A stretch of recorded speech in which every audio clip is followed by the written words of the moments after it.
based on our last podcast on transitions, how would you guys say your home dynamic is like? I'll start with Chelsea. Okay, so my home dynamic, it consists of my mother, my father, my sister, and myself. So two girls and father and mother. When I was young, as a child, my dad was a taxi cab driver, well, is a taxi cab driver, and my mom was a technician at the hospital in New York, and then she ended up like having like a accident, and so she stayed home for about roughly 11 years.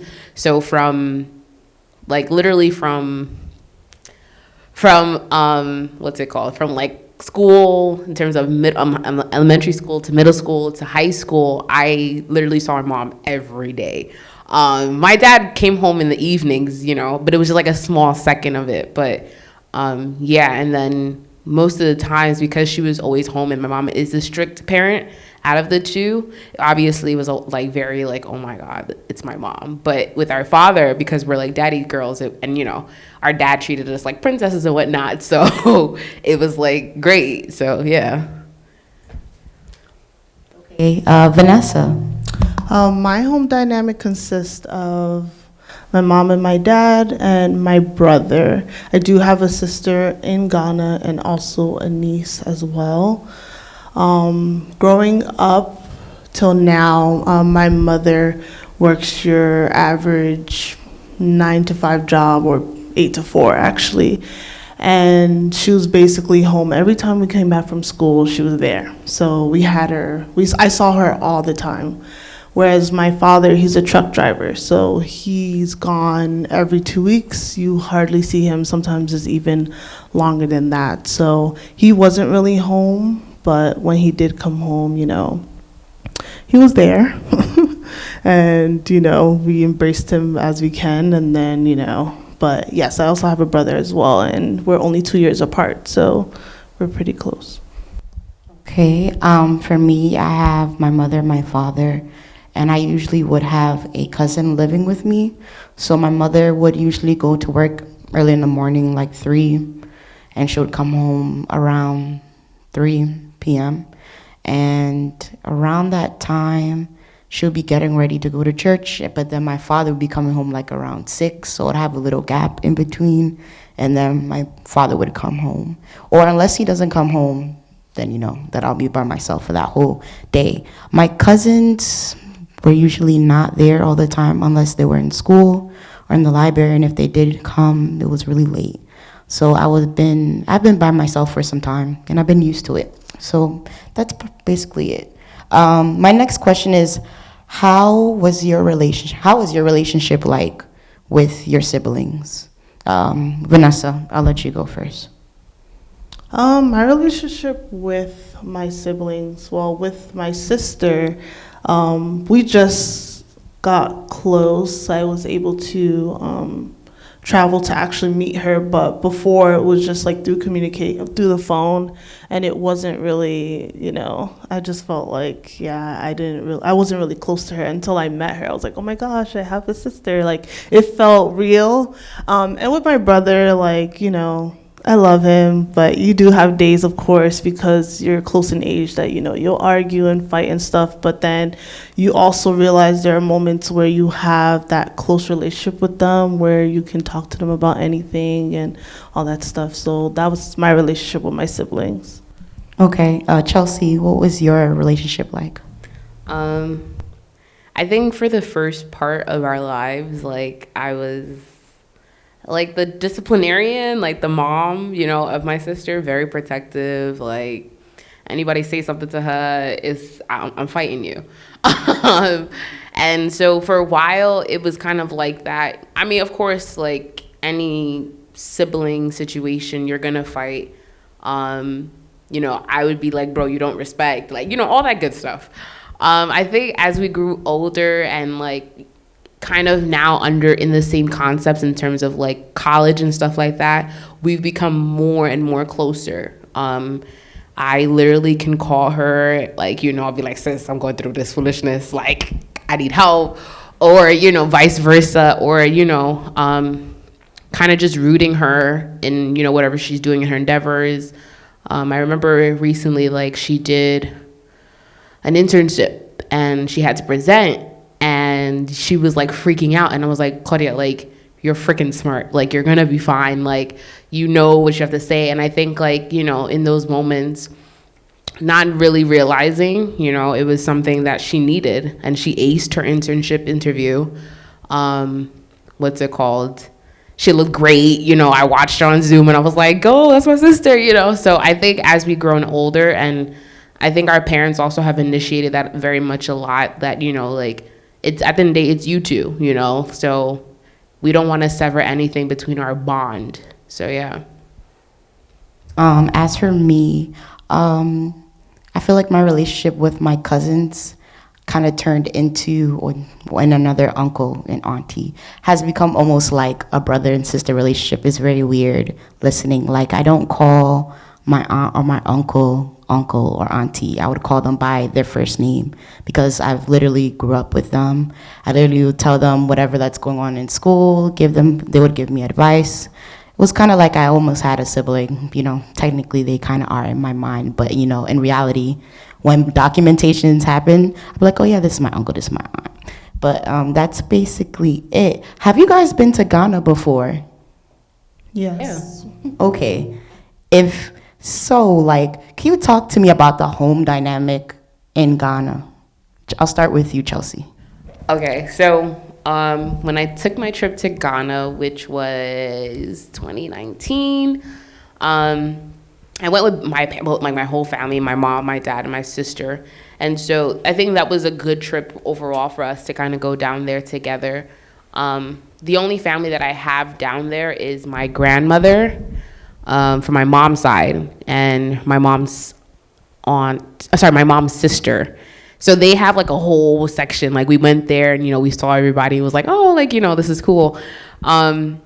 It was weird, but it wasn't weird at the same time. I got to meet my cousins, and they also were grown. So it wasn't like so much of a drastic separation. And understanding a little bit of Ghana itself, I was able to speak with them and kind of converse, you know, whereas everybody's just sitting there looking at each other like, these are the people from America.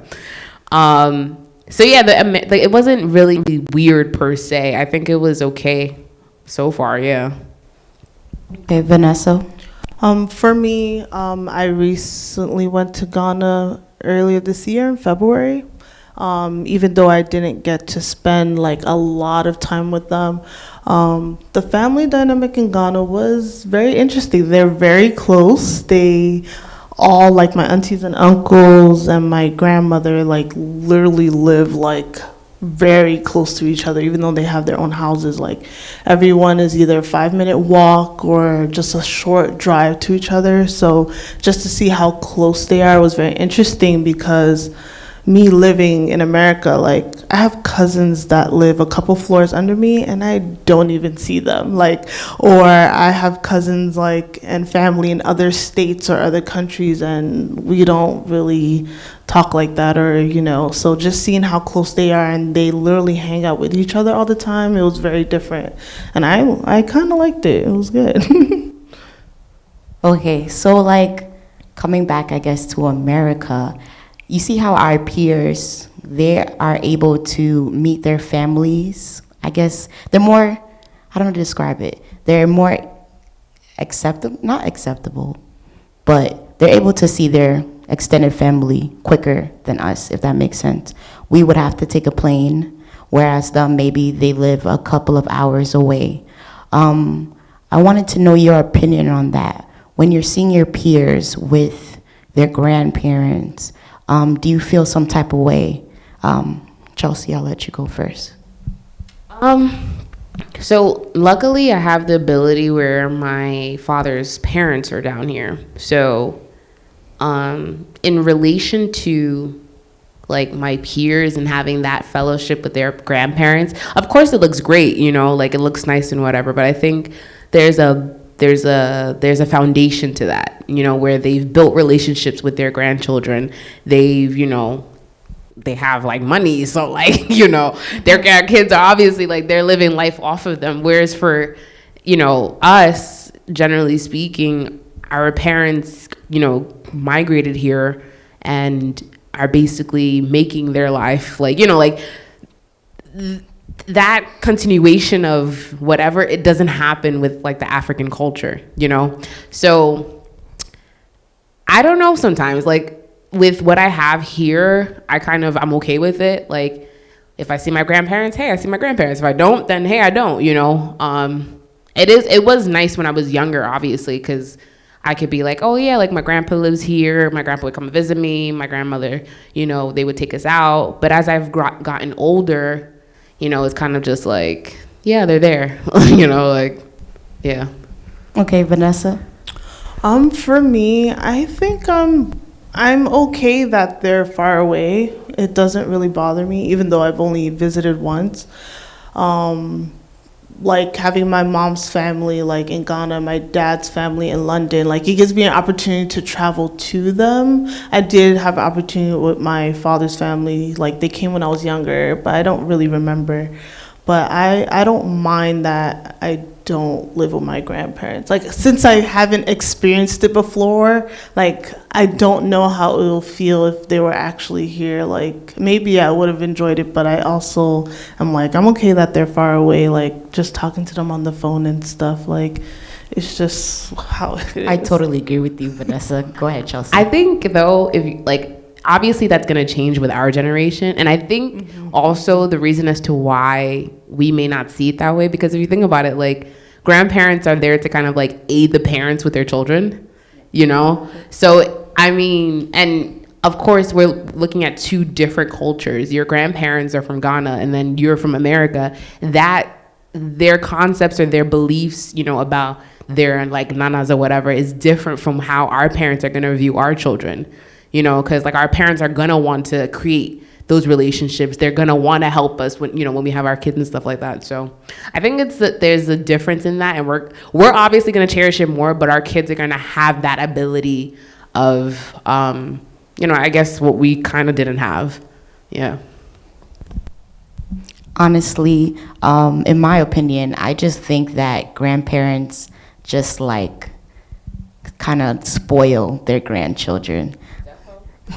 Definitely. So I don't feel like bitter or any type of way if I see my peers with their grandparents. I mean, it is definitely a blessing to have them around, to know that they're alive. You can definitely create relationships and memories.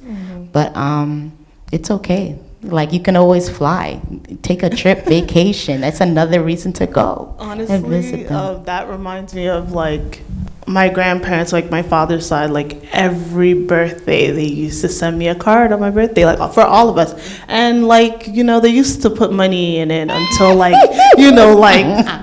they started taking money from like envelopes and stuff. But like, I did cherish that. I'm like, man, if I actually had them in person, they'd probably give me money all the time, So I guess if you think about it that way, like just having, as you said, having that relationship with your grandparents, like obviously if you were in person with them, it will be better. Yeah. Because right now, like, when do I call them? Like, it's not like I don't like care, like I love them and stuff, but it's only like when they happen to call and then you speak to them, and then of course the language barrier sometimes is like hard. Like I can't talk to my grandma easily, so it's like. But I do agree with you in that sense.